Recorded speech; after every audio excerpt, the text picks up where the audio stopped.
तो सभी भाइयों एवं बहनों को नमस्कार। स्वागत है आपका आपके अपने चैनल सक्सेस जंक्शन एक कदम सफलता की ओर में। मेरा नाम है अतुल शुक्ला और हम लेकर के आ गए हैं आपके लिए मध्य प्रदेश पुलिस कांस्टेबल भर्ती 2025 10 नवंबर सेकेंड शिफ्ट का एग्जाम एनालिसिस। काफ़ी सारे प्रश्न हमारे पास में आ गए हैं जिनके बारे में आपको डिटेल में जानकारी देने वाले हैं। तो वीडियो को लाइक करके चैनल को सब्सक्राइब कर दीजिए जिससे आगे आने वाली सारी वीडियो टाइम टू टाइम आपके पास में पहुंच सके, सारा एग्जाम एनालिसिस भी आपके पास में पहुंच सके। और मैथ और रीजनिंग में एक बार फिर से बहुत बड़ा हेर फेर यहाँ पर देखने को मिल रहा है। ठीक है, वो क्या परिवर्तन आया है मैथ रीजनिंग में, कितने प्रश्न आए हैं, वो भी आपको हम लास्ट में बता देंगे। ठीक है, तो चलो वीडियो शुरू करते हैं। भाई वीडियो शुरू करने से पहले आप लोगों को आज के जो सहयोग करता है उनका नाम बता दें। तो तूफान सिंह, इनके 75 नंबर आए हैं और इन्होंने हमारे पास में प्रश्न भेजे हैं। शुभम गौर से 79 नंबर इनके आए हैं, इन्होंने हमारे पास में प्रश्न भेजे हैं। आप लोगों से भी निवेदन है, आपका जब एग्जाम छूटे तो 1 घंटे के अंदर अंदर अपने प्रश्नों को इस व्हाट्सएप नंबर पर अपने नाम के साथ में जरूर सेंड किया कीजिए। नंबर है 7052547003। चलिए आज का पहला प्रश्न देखते हैं। तो आज आपका उत्पाद पिरामिड से प्रश्न पूछा गया था, पर्यावरण से, कि पिरामिड में जो प्राथमिक उपभोक्ता होते हैं वे अपना भोजन किससे प्राप्त करते हैं। तो पेड़ पौधों से अपना भोजन प्राप्त करते हैं। चलिए देख लेते हैं इस प्रश्न के बारे में महत्वपूर्ण जानकारी। तो पिरामिड में प्राथमिक उपभोक्ता अपना भोजन पौधों और शैवालों से प्राप्त करते हैं। ये जीव, जिन्हें शाकाहारी भी कहा जाता है, खाद्य श्रृंखला के दूसरे स्तर का निर्माण करते हैं और सीधे उत्पादकों यानी पौधों को खाते हैं। तो जो प्रथम उपभोक्ता होते हैं वो उत्पादकों को खाते हैं, जैसे कि हम लोग हो गए। ठीक है, शाकाहारी जीव हो गए, तो ये लोग पेड़ पौधों से अपना भोजन ग्रहण करते हैं। तो देखो शाकाहारी ये पूरी तरह से पेड़ पौधों पर ही निर्भर रहते हैं। उदाहरण के लिए इल्लियां हो गई, कीड़े, हिरण, खरगोश, टिड्डे जैसे जीव जो हैं वो प्राथमिक श्रेणी के अंतर्गत आते हैं। हम भी प्राथमिक उपभोक्ता के अंतर्गत ही आते हैं जो मनुष्य होते हैं। ठीक है, चलो आगे बढ़ते हैं। और अब कुछ मनुष्य जो मांसाहारी होते हैं वो सेकंड में आ जाएंगे। ठीक है, चलो आगे बढ़ने से पहले आप लोगों को बता दें जिन लोगों का एग्जाम बचा हुआ है, ठीक है, और अभी उनकी तैयारी नहीं हुई है या फिर तैयारी तो हुई है लेकिन कॉन्फिडेंस नहीं आ रहा है, तो अभी भी आपके पास मौका है। अभी भी आप एमपी पुलिस कांस्टेबल के कंप्लीट सुपर सिलेक्शन नोट्स लेकर के अपनी तैयारी को और धार दे सकते हैं। अभी आपने देखा भी होगा ये साकेत महार जी हैं, इनके 84 नंबर आए हैं इन्हीं नोट्स को पढ़ करके। इसके अलावा अरविंद जी के 83 नंबर आए थे। मात्र 6 दिन उन्होंने नोट्स को कवर किया था, 4 दिन कवर किया था उन्होंने। राजा शर्मा जी ने, उनके 74 नंबर आए थे। तो आपके पास में भी अभी भी आपके पास में मौका है। अगर आपने तैयारी नहीं की है अभी भी आप ये नोट्स लेकर के तैयारी कर सकते हैं। अगर आपके एग्जाम में 3-4 दिन का टाइम भी बचा हुआ है, बस आपको 6-6 घंटे मेहनत करनी पड़ेगी। 6-6 घंटे डेली पढ़ेंगे तो ये नोट्स आपके कवर हो जाएंगे। ठीक है ना। अब ये नोट्स आपको मात्र 179 रुपए में मिलने वाले हैं, एमपी पुलिस कांस्टेबल के एएसआई और एलडीसी के नोट्स। ठीक है, इसमें क्या क्या मिलेगा, तो गणित, रीजनिंग, सामान्य ज्ञान, विज्ञान, एमपीजी के इन सबके कंप्लीट थ्योरी नोट्स रहेंगे, कंप्लीट प्रैक्टिस सेट रहेगा, सारी सुपर मैराथन की पीडीएफ रहेगी, सारी स्पेशल वीडियो की पीडीएफ रहेगी, सब कुछ आपको यहाँ पर मिलने वाला है। साथ ही साथ में व्हाट्सएप ग्रुप की लिंक भी मिलेगी जहां पर आज सुबह भी टेस्ट हुआ था और सरप्राइज टेस्ट वहां पर होता रहता है कांस्टेबल के लिए। ठीक है, इसके अलावा अगर आपका एमपीएसआई का एग्जाम लगा हुआ है, जो कि ये भर्ती बहुत दिनों के बाद में आई है और फिर कब आए कुछ भरोसा नहीं है, तो एमपीएसआई का कंप्लीट सुपर सिलेक्शन नोट्स मात्र 199 रुपए में आपको मिलने वाला है, जिसमें ये सभी 8-9 सब्जेक्ट रहेंगे, नागरिक शास्त्र वगैरह जो भी नया पैटर्न है वो सब कुछ आपको मात्र 199 रुपए में उपलब्ध कराया जाएगा। अब इसको प्राप्त कैसे कर सकते हैं, तो छोटी सी प्रक्रिया है। ये क्यूआर कोड आपको दिखाई दे रहा है, किसी भी तरह का आपको ऐप वगैरह नहीं इंस्टॉल करना है, बस ये क्यूआर कोड दिखाई दे रहा है, इसका स्क्रीनशॉट ले लीजिए। इसी पर अगर आपको एमपी पुलिस कांस्टेबल, एएसआई और एलडीसी के नोट्स चाहिए तो मात्र 179 का पेमेंट करना है। अगर आपको एमपीएसआई का नोट चाहिए तो मात्र 199 का पेमेंट करना है। अगर ये दोनों नोट्स एक साथ में चाहिए तो मात्र 300 रुपए का पेमेंट करके उस पेमेंट का स्क्रीनशॉट इस व्हाट्सएप नंबर 7052547003 इस पर आपको सेंड कर देना है। जैसे ही आप स्क्रीनशॉट सेंड करेंगे तुरंत की तुरंत आपको complete super selection notes send कर दी जाएंगे और आपको पेड व्हाट्सएप ग्रुप में ऐड कर दी जाएगा, जहां पर आगे की सारी पीडीएफ आपको मिलती रहेगी। और जिन लोगों ने नोट्स लिए हैं उन लोगों से निवेदन है भाई, एक बार आप लोग नोट्स के अंदर देखिए, बीच में आपको व्हाट्सएप ग्रुप की लिंक दी गई है, उस पर क्लिक करके आपको व्हाट्सएप ग्रुप को ज्वाइन कर लेना है। ठीक है ना। चलो अब अगला प्रश्न देखते हैं। अगला प्रश्न देखिए, अगला प्रश्न है कौन सा तत्व भाप के साथ में अभिक्रिया करके ऑक्साइड बनाता है। 4 ऑप्शन दिए गए थे, मैग्नीशियम, एल्यूमिनियम, कॉपर, सोडियम। तो अगर हम ऑक्साइड की बात करें तो मैग्नीशियम और एल्यूमिनियम दोनों भाप के साथ में मिलकर के ऑक्साइड बनाते हैं। ठीक है, अब चलो इसके बारे में पूरी जानकारी आपको देते हैं। तो मैग्नीशियम और एल्यूमिनियम दोनों भाप के साथ अभिक्रिया करके ऑक्साइड बनाते हैं। मैग्नीशियम भाप के साथ में तेजी से अभिक्रिया करके मैग्नीशियम ऑक्साइड और हाइड्रोजन गैस बनाता है। एल्यूमिनियम भी भाप के साथ में अभिक्रिया करके एल्यूमिनियम एल्यूमिनियम ऑक्साइड और हाइड्रोजन गैस बनाता है, लेकिन यह ठंडे और गर्म पानी के साथ में अभिक्रिया नहीं करता। कौन? एल्यूमिनियम, ठीक है ना। तो एल्यूमिनियम जो है ठंडे गर्म पानी के साथ में अभिक्रिया नहीं करता है, लेकिन भाप के साथ में अभिक्रिया करता है, इसलिए इस प्रश्न का आंसर हम मैग्नीशियम ही मानेंगे, ठीक है। देख लीजिए यहाँ पर, अगर मैग्नीशियम की बात करें तो ये MgO का निर्माण करता है, मैग्नीशियम ऑक्साइड का, और हाइड्रोजन गैस बनाता है। एल्यूमिनियम की बात करें तो ठंडे और गर्म पानी के साथ में अभिक्रिया नहीं करता है, लेकिन भाप के साथ में अभिक्रिया करके एल्यूमिनियम ऑक्साइड यानी कि Al2O3 बनाता है और हाइड्रोजन गैस निकालता है। तो ये दोनों आपको अभिक्रिया भी याद रखनी है, इनके सूत्र भी याद रखने हैं, हो सकते हैं आपसे पूछ लिए जाएँ, ठीक है भाई। चलिए आगे बढ़ते हैं। अगला देखिए, अगला फिर से साइंस का प्रश्न है कि आज सुबह भी ये प्रश्न इसी तरह से आया था। प्रकाश जो है जब आँख में प्रवेश करता है तो सबसे पहले किससे टकराता है? और सुबह आपका प्रश्न पुतली से आया था कि पुतली चौड़ी होती है कि सिकुड़ जाती है, और इस शिफ्ट में भी आँख से प्रश्न पूछा गया है। तो कुछ ऐसे टॉपिक हैं जहाँ से भर-भर के प्रश्न आ रहे हैं, जैसे कि आई हो गया, जैसे कि वर्ण विक्षेपण हो गया, तो कोशिश करेंगे इसके ऊपर एक हम वीडियो बना देंगे, ठीक है। चलो, तो कॉर्निया से सबसे पहले जो प्रकाश आता है तो हमारे आँख की कॉर्निया होती है उससे टकराता है। फिर कॉर्निया उसको जो है कहाँ पर भेजना, कहाँ क्या करना है, उसका जो है नियंत्रण करती है। तो कॉर्निया इसका सही आंसर हो जाएगा। आइए देख लेते हैं। तो प्रकाश सबसे पहले पारदर्शी बाहरी परत कॉर्निया से टकराता है। कॉर्निया प्रकाश को मोड़ने का काम करता है, जिससे वह पुतली यानी कि प्यूपिल से आँख में प्रवेश कर सके। कॉर्निया क्या है? तो यह आँख के सामने की सबसे बाहरी और पारदर्शी परत होती है जो प्रकाश को मोड़ने में मदद करती है। प्यूपिल क्या है? कॉर्निया के बाद प्रकाश पुतली के माध्यम से आँख में प्रवेश करता है, जो आइरिस के केंद्र में स्थित एक छोटा सा छिद्र होता है। और फिर ये प्यूपिल क्या करता है? अगर आपको कम दिखाई दे रहा है, जैसे कि आप अचानक से घर में प्रवेश करते हैं, अंधेरा रहता है, तो आपको बहुत कम दिखाई पड़ता है, धीरे-धीरे आपको दिखना चालू होता है, ठीक है ना? तो ऐसी स्थिति में क्या होता है, ये जो प्यूपिल होती है, ये जो आपकी प्यूपिल होती है, ये प्यूपिल क्या होती है कि ये चौड़ी होने लगती है जब आपको कम दिखाई देने लगता है अंधेरे में प्यूपिल जो है वो चौड़ी होने लगती है जब कम प्रकाश होता है, और जब प्रकाश ज़्यादा होता है तो यही प्यूपिल जो है वो सिकुड़ जाती है ना? तो सुबह यही पूछा गया था कि प्यूपिल बढ़ती है कि सिकुड़ती है? तो ज़्यादा प्रकाश में प्यूपिल सिकुड़ जाती है और कम प्रकाश में यही प्यूपिल जो है चौड़ी हो जाती है, ठीक है? तो यहाँ से सुबह प्रश्न पूछा गया था, इस शिफ्ट में ही प्रश्न पूछा है। हालाँकि इसके बारे में सुबह भी हमने आपको बता दिया था, और देखो शाम को ये प्रश्न रिपीट हो गया है। तो हर शिफ्ट का आपको एग्जाम एनालिसिस देखना है। आज एक प्रश्न डायलिसिस से आया था। डायलिसिस और गुर्दे के कार्य से संबंधित प्रश्न आया था कि डायलिसिस में गुर्दे का क्या कार्य होता है। तो 2 गुर्दे अपने पास होते हैं, किडनी 2 होती है, दाईं किडनी, बाईं किडनी। अब आईफ़ोन लेकर के बेच दो तो अलग बात है, ठीक है ना? तो अपशिष्ट को बाहर निकालना ये गुर्दे का मुख्य कार्य होता है।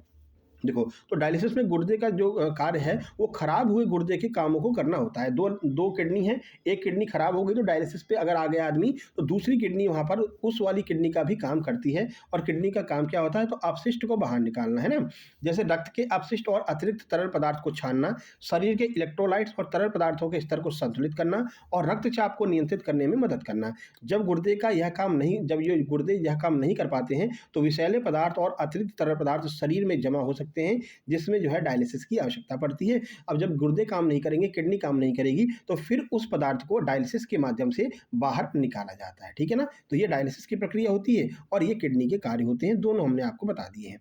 अगला देखो, अगला एमपीजीके से प्रश्न पूछा गया था, भाई ताप्ती नदी किस दिशा में बहती है? बहुत अच्छे से आपको हमने समझाया था। ताप्ती नदी मुल्ताई से निकलती है और नर्मदा के पैरेलल चलती हुई पूरब से मतलब हाँ, ठीक है। पूरब से पश्चिम की ओर ये बहती है, इस तरह से बहती हुई, और अरेबियन सी में जाकर के गिर जाती है। आज सुबह भी बताया था, जब नर्मदा और ताप्ती का प्रश्न आता है तब आपको हम बताते हैं। देखो प्रश्न ये रिपीट हो गया भैया, ठीक है? तो देखो, ताप्ती नदी पश्चिम दिशा में प्रवाहित होती है और अरेबियन सी में गिरती यानी अरब सागर में जाकर के गिरती है। यह उन प्रायद्वीपीय नदियों में से एक है जो पूर्व से पश्चिम की ओर बहती हैं। प्रवाह की दिशा पूर्व से पश्चिम की ओर, और रिफ्ट वैली का भी ये निर्माण करती है। रिफ्ट घाटियों में ये बहती है। नर्मदा और ताप्ती दोनों रिफ्ट वैली में बहती हैं। सुबह यही प्रश्न पूछा गया था, इनमें से कौन सी नदी रिफ्ट वैली में बहती है? तो उसमें नर्मदा ऑप्शन था, ठीक है? तो सुबह नर्मदा से पूछा गया था और शाम को ताप्ती से पूछ लिया है। तो हर शिफ्ट का आप एग्जाम एनालिसिस जरूर देखा कीजिए और शेयर भी किया कीजिए। तो मुहाना कहाँ पर होता है? तो खंबात की खाड़ी के माध्यम से अरब सागर में जाकर के मिल जाती हैं और एस्चुरी का निर्माण करती हैं, ये भी आपको ध्यान रखना है। आगे बढ़िए। अगला पूछा गया था, भारत का संवैधानिक प्रमुख कौन होता है? तो राष्ट्रपति जो है वो भारत का संवैधानिक प्रमुख होता है। चलिए देख लीजिए, पॉलिटी से 2 प्रश्न आज पूछे गए हैं। देखो, संवैधानिक प्रमुख, राष्ट्रपति राज्य का संवैधानिक प्रमुख होता है। अब ये राज्य ही मत समझना कि मध्य प्रदेश हो गया, उत्तर प्रदेश हो गया। हिंदुस्तान को एक राज्य ही कहा गया है अपने संविधान में, ठीक है? और कार्यपालिका की समस्त शक्तियां उसमें निहित होती हैं। औपचारिक शक्ति क्या है? तो राष्ट्रपति अपनी शक्तियों का प्रयोग प्रधानमंत्री और मंत्रिपरिषद की सलाह पर करता है। भले ही वो पावरफुल है, लेकिन जब तक प्रधानमंत्री नहीं कहेगा तब तक वो अपनी शक्तियों का प्रयोग नहीं कर सकता है। अन्य भूमिकाएं, तो भारत के सशस्त्र बलों का सर्वोच्च कमांडर भी होता है। कौन? राष्ट्रपति। ये आपको ध्यान रखना है। चलो आगे बढ़ते हैं। अगला देखो, ये लोक रंग महोत्सव अभी मान लीजिए 9 दिन पेपर चला और 4 दिन ये प्रश्न आ चुका है, लोक रंग महोत्सव, है ना? कल हमने क्या किया था, कल एग्ज़ाम नहीं था आपका, तो कल हमने टॉप 100 ऐसे प्रश्न जो अब तक पूछे गए हैं 1 तारीख से लेकर के 10 तारीख तक में, उनका हमने वीडियो बना दिया है, कल वाला वीडियो जा कर के देख लेना। जो लोग नोट्स लेंगे, उनको वो पीडीएफ भी सेंड कर दी जाएगी साथ में, है ना? तो वो 100 प्रश्न महत्वपूर्ण हैं जो बार-बार रिपीट हो रहे हैं। तो इसमें ये प्रश्न भी हमने रखा था और देखो ये प्रश्न फिर से पूछा गया है। तो मध्य प्रदेश के लोक रंग महोत्सव में प्रतियोगिता के बजाय सांस्कृतिक प्रदर्शनों और प्रदर्शनियों पर आधारित ध्यान केंद्रित किया जाता है, यानी प्रदर्शनियाँ यहाँ पर आयोजित की जाती है। हालाँकि इसके बारे में आपको पहले 3-4 बार बता चुके हैं, आज ज़्यादा डिटेल में नहीं जाएँगे, ठीक है? जिसमें प्रदर्शन कला, शास्त्रीय नृत्य, आदिवासी लोक नृत्य, विभिन्न राज्यों की हस्तशिल्प कला का प्रदर्शन होता है। एक ऐसा उत्सव है जहाँ विभिन्न सांस्कृतिक शैलियों का प्रदर्शन होता है, ये भी आपको ध्यान रखना है। अब इसका डिटेल जिन लोगों ने नोट्स लिया होगा, उन लोगों को पता होगा, डिटेल पूरा हमने बार-बार बताया है। अब ये चौथी बार रिपीट हो रहा है तो क्या इसको बताना, है ना?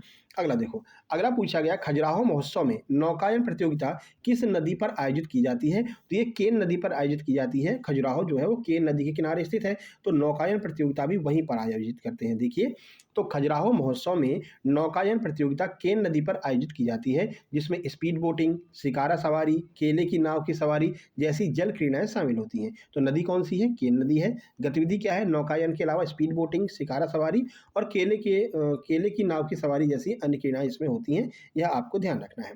चलो आगे बढ़ते हैं, केन नदी पर कौन-सा डैम बना हुआ है, ये आपको कमेंट बॉक्स में कमेंट करके बताना है, क्योंकि डैम के बारे में आपको ऑलरेडी बता चुके हैं और आज सुबह हमने टेस्ट में भी जो है इसको दिया था व्हाट्सएप पे जब टेस्ट हुई थी। अगला, अनुच्छेद 39 से समान न्याय और मुफ्त कानूनी सहायता के लिए सिद्धांत से संबंधित है। तो आर्टिकल 39 ए से पूछा गया था कि कौन सा ऐसा जो वो है आर्टिकल है जो समान न्याय और मुफ्त कानूनी सहायता से संबंधित है, तो आपका 39 ए हो जाएगा। ये पॉलिटी का सेकंड प्रश्न था। देखिए, तो भारतीय संविधान में अनुच्छेद 39 से समान न्याय और मुफ्त कानूनी सहायता के सिद्धांत से संबंधित है।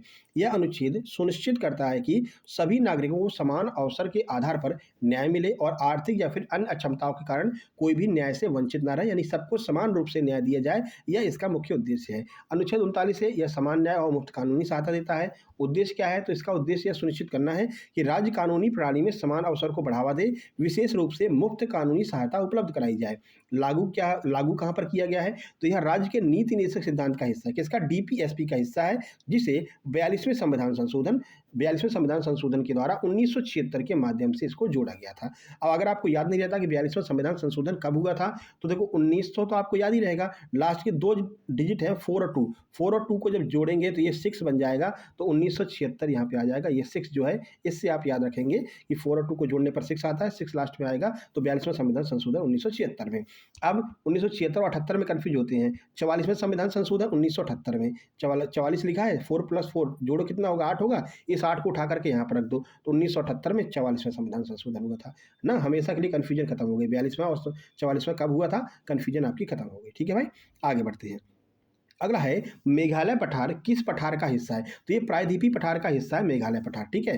तो यहाँ पर ये पूछा गया था कि मेघालय पठार जो है वो किस मतलब पठार का विस्तृत रूप है। तो ये मेघालय पठार भारतीय प्रायद्वीपीय पठार का एक हिस्सा है। भूवैज्ञानिक रूप से यह भारतीय प्रायद्वीपीय पठार का ही एक विस्तार है, जो मालदा गैप या फिर गारो राजमहल गैप के द्वारा मुख्य रूप से अलग कर दिया गया था। ये अपने आप ही अलग हो गया था प्राकृतिक घटना की वजह से। तो विस्तार देख लो, तो मेघालय पठार जो मुख्य रूप से प्रायद्वीपीय पठार का विस्तार माना जाता है, और यही पूछा गया था कौन से पठार का विस्तार है, तो प्रायद्वीपीय पठार का। पृथक्करण क्यों हो गया था? तो एक विशाल भ्रंश रेखा जिसे मालदा गैप या फिर गारो राजमहल गैप कहते हैं, के कारण मुख्य प्रायद्वीपीय पठार से ये अलग हो गया था। ठीक है, तो ये आपको ध्यान रखना, मेघालय पठार को पारंपरिक रूप से गारो, खासी और जयंतिया पहाड़ियों में विभाजित किया गया। तो आपसे पूछा जा सकता है कि गारो, खासी और जयंतिया ये पहाड़ियाँ कहाँ पर पाई जाती होती है? मेघालय में पाई जाती हैं। ये प्रश्न आगे बन सकता है। आगे बढ़िए, अगला देखो, अगला पूछा गया था दिल्ली सल्तनत में मध्य प्रदेश के उत्तरी भाग को कब शामिल किया गया था? तो 13वीं शताब्दी में मध्य प्रदेश के उत्तरी भाग को दिल्ली सल्तनत में शामिल कर लिया गया था। देखिए, तो मध्य प्रदेश के उत्तरी हिस्से को 13वीं शताब्दी में तुर्की दिल्ली के सल्तनत के अधीन कर लिया गया था। इल्तुतमिश ने 1231 में ग्वालियर के हिंदू डोमेन को सल्तनत में शामिल कर लिया था। ठीक है, तो 13वीं शताब्दी में विस्तार हुआ था, इल्तुतमिश अपना विस्तार कर रहा था, तो दिल्ली सल्तनत ने 13वीं शताब्दी के शुरुआत में मध्य प्रदेश के उत्तरी हिस्से को अपने अधीन कर लिया था। और इसमें मुख्य योगदान किसका था? तो इल्तुतमिश का मुख्य योगदान था। 1231 में सुल्तान इल्तुतमिश ने ग्वालियर के हिंदू डोमेन को अपने में शामिल कर लिया था। ठीक है भाई, चलो आगे बढ़ते हैं। अगला देखो कौन सा करंट अफेयर पूछा है, अभी का नहीं पूछा है। 2020 का ज्ञानपीठ पुरस्कार किसे दिया गया था? तो नीलमणि फुकड़ को 2020 का ज्ञानपीठ पुरस्कार दिया गया था। आइए देख लेते हैं। देखिए, तो 2020 का ज्ञानपीठ पुरस्कार प्रसिद्ध असमिया कवि नीलमणि फुकड़ को प्रदान किया गया था। उन्हें यह पुरस्कार 56वें ज्ञानपीठ पुरस्कार के रूप में प्रदान किया गया। ध्यान रखना कौन से क्रम का था? 56वें क्रम का था, ठीक है। विजेता नीलमणि फुकड़ है, भाषा असमिया के लिए मिला था और पुरस्कार संख्या कौन सी थी? 56 थी। और 57, 58 वाला भी आप लोग देख लेना, आगे पूछा जा सकता है। अगला देखो, एमपी का प्रश्न पूछा गया है, रानी कमलापति रेलवे स्टेशन का उद्घाटन कब हुआ था?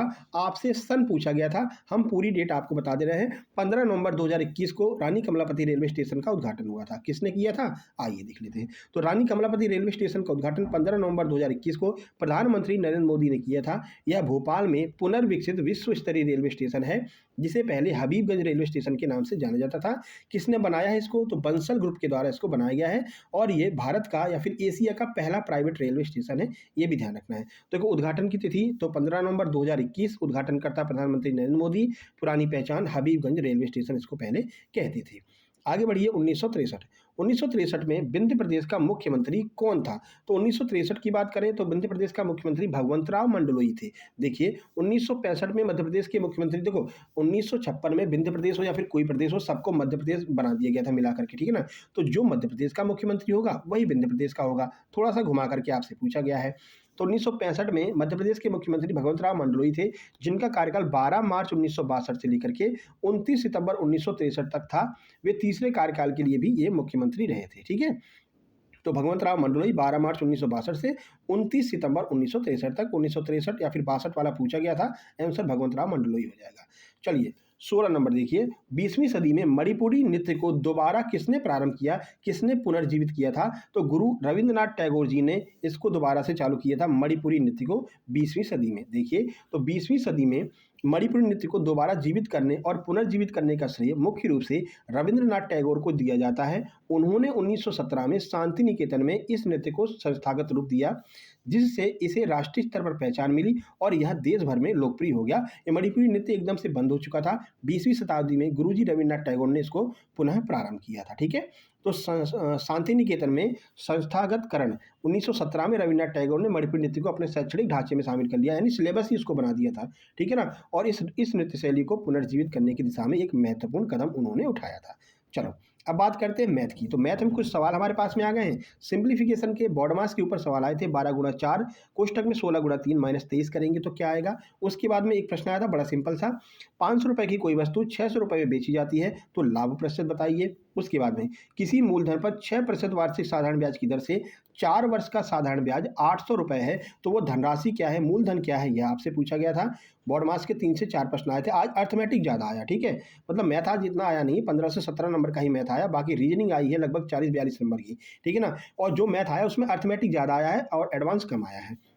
देखो, 12 पुरुष 8 दिन में 7 घंटे प्रतिदिन कार्य करके जो है उस कार्य को समाप्त कर देते हैं, तो 16 पुरुष 6 दिन में कितने घंटे कार्य करेंगे कि वह कार्य समाप्त हो जाए, ये पूछा गया था। एमडीएच फार्मूला आपको सबको बहुत अच्छे से याद है, एमडीएच फार्मूला, एमडीएच पर यह प्रश्न पूछा गया था। अगला देखो, दो वृत्त एक दूसरे को केंद्र पर काटते हैं तो बताइए कितनी स्पर्श रेखाएं का निर्माण होगा, कितनी स्पर्श रेखाएं बनेंगी। अगला, वर्ग का क्षेत्रफल देकर के उसका परिमाप पूछा गया था, पैरामीटर पूछा गया था। माध्यिका का एक प्रश्न था, एक प्रश्न अलजेब्रा का था, एक प्रश्न परसेंटेज से पूछा गया था, एक प्रश्न कुछ इस तरह से पूछा गया था। देखिए कि एक कक्षा में कुल 3600 बच्चे हैं तो 45 डिग्री का कोण बनाने पर बच्चों की संख्या क्या आएगी। मतलब कि आपसे डीआई पूछी गई थी, डीआई में 45 डिग्री का कोण बना रहे थे और टोटल जो है डीआई मतलब कि टोटल जो उसके वो था परिमाप था वो 3600 दिया गया था, फिर आपसे 45 डिग्री का मान पूछा जा रहा था, यानी 100% बराबर 3600, तो 45 डिग्री का मान बता दो, ठीक है, ये पूछा गया था। चलो, अरे ऐसे हो जाएगा ना, देखो 360 डिग्री, देखो पूरा जो वृत्त होता है कितने का होता है, 360 डिग्री का होता है, तो 360 डिग्री बराबर 3600, ठीक है। तो 45 का मान बताओ, 360 नीचे चला जाएगा और गुणा में 45 हो जाएगा, 10 बार कट जाएगा, 450 आंसर आ जाएगा, ठीक है। चलो आगे बढ़ते हैं। देखो रीजनिंग का प्रश्न देखते हैं। रीजनिंग में क्या पूछा गया था। पहला प्रश्न है, कैलेंडर का 703 दिनों में कितने हफ्ते होंगे, 730 दिनों में 730 डेज में कितने हफ्ते होंगे, ये पूछा गया था। 26 मार्च के 30 दिन बाद कौन सा दिन होगा, ये पूछा गया था।